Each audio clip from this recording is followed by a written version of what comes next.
don't be mistaken on the spelling.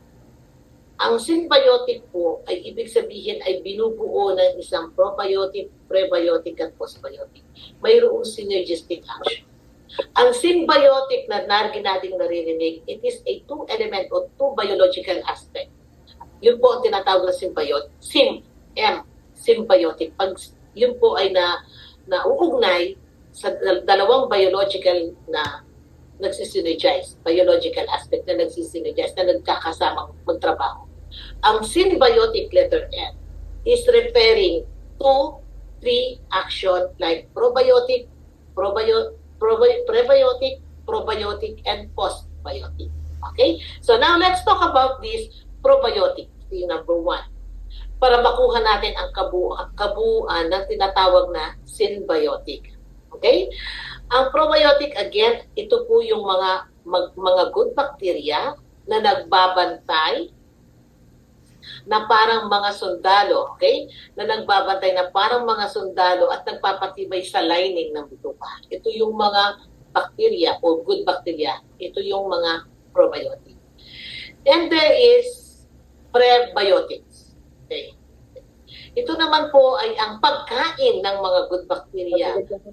Okay? Para sila ay lumago at dumami. So, may good bacteria, which is may good bacteria po, itong mga probiotics, at mayroong prebiotic, ito naman yung pagkain nila. Okay? Ito yung mga pagkain nila. Alright? Okay, so ngayon, ito po yung mga prebiotic, para lumago ang mga probiotic at mapabuti ang pagbabantay laban sa mga kaaway. So, probiotic, sila yung mga good bacteria. Prebiotic, sila yung pagkain para lumago ang mga prebiotic para lalo silang dumami at mapagbuti ang pagbabantay nila sa ating katawan. And then the third one is the postbiotic. Ito naman po ay ang nagbibigay ng results. Okay? So now, titingnan natin isa-isa. Number 1, probiotic. Ito yung mga good bacteria na nagbabantay na parang mga sundalo. Okay? Ito yung mga parang mga sundalo, itong mga to na nagbabantay sa lining ng ating mga bituka at para hindi makapasok ang mga bad bacteria sa loob ng ating mga small intestine. At ang pangalawa dito, itong probiotic, siya nga po ang pagkain ng mga good bacteria. Kailangan natin pakainin ng ating good bacteria upang sila ay dumami at mapagbuti ang pagbabantay. And then the third one, this postbiotic, ito po ang magbibigay ng resulta para sa isang malusog na digestive system. Makikita po ninyo intact ang mga small intestine at mga kapaki-pakinabang na compounds na likha ng probiotics na siyang direktang nagbibigay ng benepisyo sa katawan. So, ayan po kung bakit nabuo ang tinatawag na probiotic. But once again, hindi po dapat probiotic lang. Dapat po ay tatlong aspeto ito. Magkakaroon ng tulungan sa isa't isa. Kaya tinatawag po natin itong mga symbiotic, which is the probiotic, prebiotics, and the postbiotics. Okay? So ngayon, ayan po ang Biomedra, Bloom's Biomedra. Ito po ang tinatawag, ito po ay mayroong mga symbiotic na laman. Okay? Tingnan po natin, ang Bloom's Biomedra Symbiotic, ito po ay naglalaman ng 8 uri ng strain. Number 1 is the Lactobacillus plantarum. Ito po ay galing sa mga gulay. Okay? Ito ang kalaban ng bakterya. Actually, pinalalakas nito ang bituka para makalaban sa mga bad bacteria. Another one is the Lactobacillus rhamnosus, o yung makikita po natin, pag sinabi ko po halimbawa na Lactobacillus, ito yung genus name, Plantarum is the species, and the LP-115 is the strain. Okay? So, hindi po sila pare-pareho. Now, the Lactobacillus rhamnosus, GG, ito yung kanyang strain, ito naman pa ay tumutulong sa pag-iwas sa pagtatae at nagpapatibay ng lining sa ating mga bituka. Mga good bacteria po ito. Alright? Another one is ano to, dito na lang po ako, Bifidobacterium lactis. Ito naman po ay tumutulong sa digestion ng lactose at nagbabalanse sa ating immune system. Another one is the Lactobacillus acidophilus, NCFM ang kanyang strain. Ito naman po ay nagpapinanatili nito ang balanse ng flora sa bituka at reproductive health ng kababaihan. And then the number 5, number 5, itong Lactobacillus paracasi. No, actually hindi po. Itong number 5 po, itong Lactis B107. Ito naman po ay tumutulong upang mabawasan ang bloating sa ating tiyan at sumusuporta sa kalusugan ng immune system. And then, number 6, itong LPC37, Lactobacillus pa rin siya. Ito yung mga may antioxidant effect na tumutulong para pigilan ang masasamang mikrobyo sa ating mga small intestine. And then another one is the Lactis HN019. Ito naman po ay nagpapaganda ng regular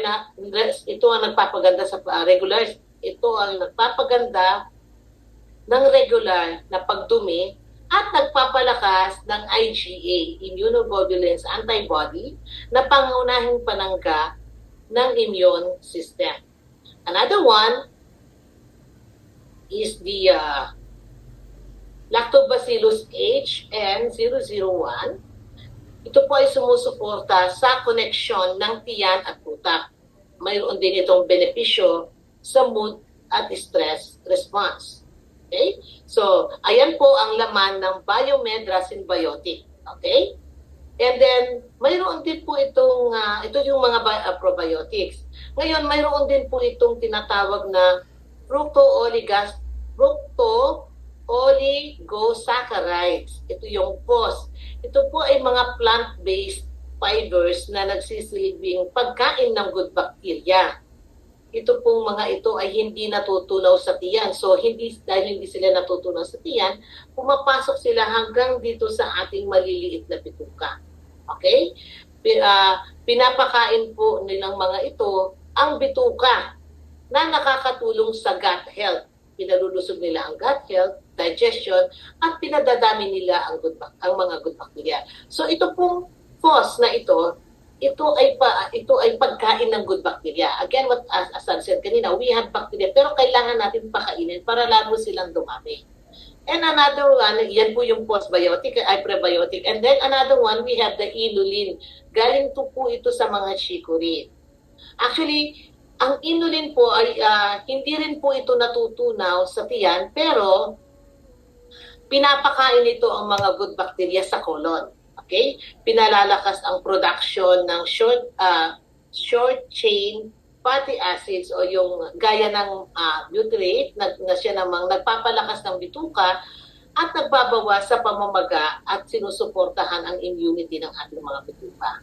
So, yan po ang postbiotic. So, ibig sabihin ng probiotic, ito yung mga good bacteria. Prebiotic, ito yung mga pagkain. Ang postbiotic, ito yung magbibigay ng result. Okay? Yan ang magbibigay ng result. And at the same time, mayroon din po ang Biomedra na zinc citrate. At mayroon din itong zinc citrate po na ito yung tumutulong sa pag-repair ng lining ng bituka at panlaban sa mikrobyo. So, tinutulungan ng zinc citrate po, tinutulungan niya ng zinc citrate para ma-repair ang mga nagkaroon na siwang ng mga small intestine o yung leaky gut. Alright? At mayroon din po ang Biomedra Synbiotic na vitamin D3. Ito po ay tumutulong din para sa tamang immune response, maayos na response ng ating immune system, at balanse ng gut at saka immune system. Alright? So, yan po ang nilalaman nitong Bloom's Biomedra Synbiotic. Okay? Bloom's Biomedra Synbiotic para po sa complete gut and immune support from gut. Ito po yung complete gut and immune support. Ito yung triple action na tinatawag natin.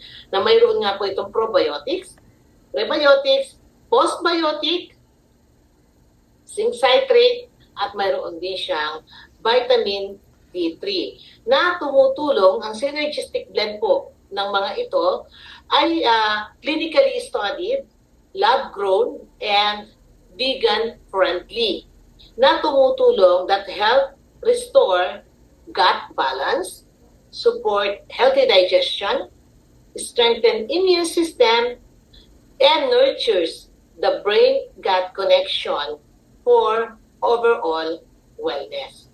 So, yan po ang ating Bloom's Biomedra Symbiotic. Maraming salamat po at ibabalik ko na po sa ating coach ang microphone.